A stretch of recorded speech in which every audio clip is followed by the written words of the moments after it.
A nonprofit in 21 countries works to give comfort and kindness to children during a time of need. Yeah, producer Daniel Beals introduces us to Project Linus.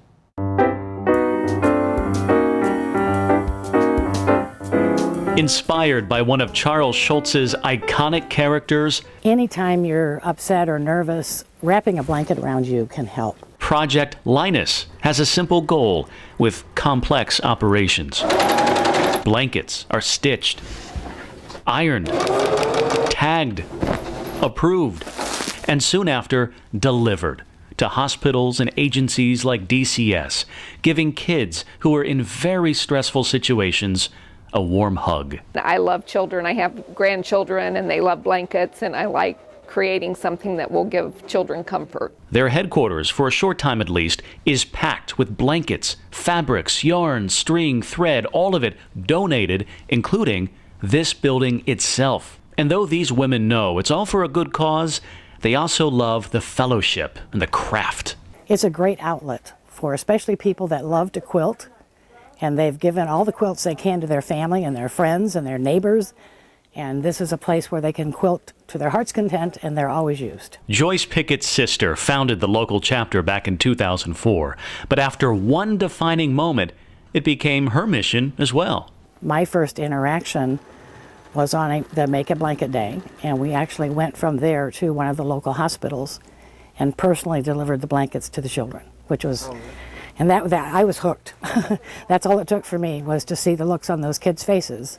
And I've been making blankets ever since. Other volunteers may never have that experience. We don't see it at the hospitals or at the clinics or anything. We're not there to see the child get it. We find out through thank you notes from parents. Parents like Rob Wilson. For the father of two, a normal night would become a nightmare for his son. I heard a thud and then start crying, and my daughter had pushed Camden off of a only 2-foot high bed, and he fell and broke his arm.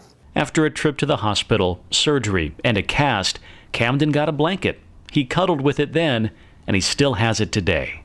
I don't know if it was so much the blanket that compelled me to do that as it was watching my son cuddle with it and him feeling better and more secure because he had a blanket that was his that day. Wilson was so moved, he used his print shop, Inkworks, to donate thousands of tags over the years, his way of saying thanks. This year, Project Linus stitched its 50,000th blanket, and the unsung heroes plan to knit, crochet, sew, and tie thousands more. We get blessed immensely by hearing the stories of people that received blankets. And it's not the recipient that gets blessed, the giver gets blessed. He was scared. We were scared. My wife wasn't. She's a nurse, so she sees that all the time. You know, just that little blanket made a big difference that day. My blanket, my beautiful blanket. It's torn and it's damp, but it's mine.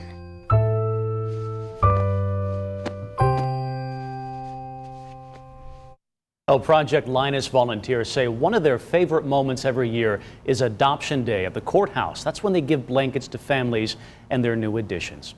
If you want to get involved, you can find more on our website right now. Head over to WPTA21.com.